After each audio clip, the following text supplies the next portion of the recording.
and welcome again to Stone Soup. The world according to sci-fi geeks. We're still geeky. Yep. And I'm still mom, and she's still not. And we're going to be talking about Fright Night, the remake. Yes. We've never actually seen the original, so we can't really compare it to that. So we have to talk about the new one all on its own. On its own. One thing that strikes me about trying to make a horror movie right now is it's really hard anymore to make something that's scary. Because you got things like Supernatural and Fringe, and this is the post-X-Files. Post-Buffy. And post-Buffy era. And it's just not that easy to scare you anymore. And besides which, they don't really try. They gross you out instead. Yeah. I've thought for a long, long time that suspense as a genre has been dying. Oh, yeah. Because either they just don't know how to do it or they're too lazy. Or they don't think the audience will sit for it. That's true. They think the audience doesn't want to use their brains that much. But Fright Night is about vampires, and vampires are big right now, so... And it's actually a very good movie. Yes. With some wonderful performances by everybody, because not only does it have David Tennant and Colin Farrell, David Tennant and Colin Farrell, it's got, I think his name is pronounced Anton Yelchin, as a teenage boy next door. He was Chekhov in the... Yeah, that's right. In the newest Star Trek. Yes. And, like I say, he was the boy next door who realizes that guy my mom's flirting with is a vampire. He's a vampire. I mean, he starts out just with, there's something wrong with that guy. He's bad. And then the neighbor lady goes over to his house, goes in, and I forget how he knew she was in. Oh, I think she called him. She had a cell phone or something. No. She wasn't a neighbor lady. She was like a stripper or something. But he saw her go in, heard a scream sometime later, called the police because he's a responsible guy. That to the vampire, charms the police away. But this young man keeps watching, and the young woman never came back out. And after his friend had disappeared after saying, I think this guy's a vampire, and showing him some proof he'd actually managed to find. So he kind of breaks into the vampire's house. A skinny hunter, not safe. Yeah. But anyway, he gets convinced. Yeah, and he manages to get the gal out, only she's been in there too long, and she's now mostly vamp. And she doesn't know it yet. And as soon as they run into the daylight, well, you know what happens to vamps in the daylight. I gotta tell you. Yeah. Because you don't know it either. You didn't even suspect it. Well, you do now, don't you? Sorry. Anyway, we're getting a little too detail-y here. But basically, he then becomes a running battle between this kid and this vampire. Now, you think the kid wouldn't stand much of a chance, and overall, he really doesn't, but he's very lucky. So. But he goes to this fellow, played by David Tennant, to say, I need help. And David Tennant... This all takes place in Las Vegas. Yeah. And David Tennant is a performer on stage, but his whole thing is that he's a vampire hunter. Yes. You know, he advertised himself out as a vampire expert. And so the kid figures, well, he must know, at least he'll know what I should do, what I should use, what kind of weapons I need. It can't hurt to ask. And you find out that, we get too detail-y again, that the vampire hunter guy's family was killed by vampires when he was a kid. But for a long time, he sort of half convinced himself that it can't really have been. And he's a bit of a coward at first, but eventually he comes around. Yeah. As he puts it, I don't want to be a man like me either. And so the two of them go marching into the vampire's lair and... commence to slaying. And commence to slaying, yes. Where's Buffy when you need her? Speaking of Buffy... we've been having a Buffy-a-thon lately. Because I've been reading these. I said I've been reading books. Well, I read a couple of books about Joss Whedon.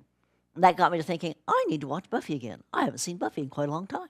I'll just watch the pilot. Just the pilot. Halfway through the second season. Oh, well.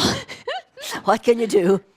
Vampires can be cool. Yes. Especially when they look like David Boreanaz. Yes. And James Marsters. Yeah, it's very interesting seeing all the variations on vampires out there.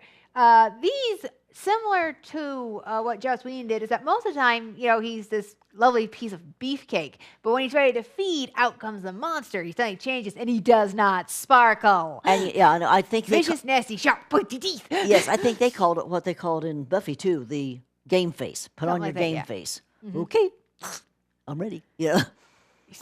And I'd actually say that the vampire faces in Fright Night were actually even more monstrous than the vampire faces they were, in Buffy. Yeah, somehow in Buffy, I mean, you can see. I mean, it's not. It doesn't make them more attractive, but it doesn't make them less attractive either. Something just fell off my person. I think it might have been a Buffy pin. We'll worry about that later. Anyway, yeah. But I mean, it's not easy to make Colin Farrell unattractive. A real challenge, but they managed it. But they managed it. But Just yeah. But David Tennant is, as always, awesome because he is. He is totally awesome. You know, David Tennant in like no shirt and tight leather pants. Yes. This movie is officially awesome. Beefcake as far as the eye can see. Yeah. Oh, yeah, and there's a couple nice ladies there if you care about that. Yeah, if you're the kind that'd rather see a naked lady, well, they're not naked. Well, the guys aren't either. But, you know, you can see some lovely, luscious, feminine pulchritude. Like I said, we haven't seen the original, so we don't know how close the plots line up. But the plot line of this one is very good. Yeah.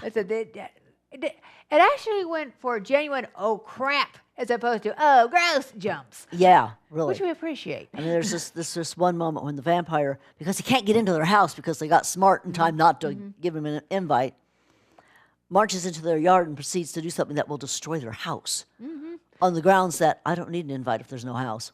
Which unfortunately makes sense. It's way too much sense. Never even occurred to me before. You know, hey, get into the house. You know. Yep. Makes you. Next thing you know, there's going to be vampires packing TNT. My God. I will say that the method he uses to blow up their house, this is one. It's one for the Mythbusters, because I'm betting this is Hollywood logic, which is to say no actual logic at all. Reality? Who needs reality? What can you do? But it's very effective Hollywood, visually. Yeah, movies are very good on that right there. Is it visual? Yes. It's stupid. They won't know. But it looks cool, so who cares? Some of them will know, and they'll tell the rest of them. Especially with the internet. Yeah. I saw this really great movie, except for this moment when it was stupid. Oh, yeah. With the internet, we're going to find out more and more. I don't think this did very well in the box office, but it should have, because it had a really good cast. They were really, really good at what they did. And a good plot. Good plot. Pacing. Yeah. Overall, 2 thumbs up. Yeah, exactly. The Winchester brothers would have had that guy out in dead no time because they don't waste no time. But, you know, this kid actually wanted to, you know, just get rid of this fellow and go on with his life. Okay. And that's Fright Night. So still on the subject of David Tennant, because we love David Tennant. We also recently got the Mrs. Bradley mysteries. There are only 5 of these. These are these were done for PBS's Mystery before it was Masterpiece Mystery. And David Tennant guest stars in one of them. Yeah. And it's kind of fun to see an actor that you know as one thing doing other roles. We've also seen him as, what? Oh, yes. Peter Davison's one of the co-stars of this. He's another one of the Doctors Who. Yes. He's in 3 of them. His erstwhile son-in-law, David Tennant's only in 1. Yes. But this is before he was the Doctor, so he's even younger. It's after Peter was the Doctor, but before Well, I meant David Tennant. was. Yeah, he's very young. But oh, so cute. Oh, well, yeah. He must have been a beautiful baby. Because, baby, look at him now. But anyway, and they're good mysteries, and I love British drawing room mysteries. Yes. Oh, and Diana Rigg is the title character. Is the title character. She's Mrs. Bradley. And she just has this wonderfully, what's the word I'm looking for? Acerbic. Yeah. She's got a tongue on her that yes. she could slice you to ribbons with. But she's cool. Poor the other little person in Hester. this picture, by the way, is her chauffeur. I don't know what the actor's name is. I've seen it every time the movie things come on, but I couldn't tell you.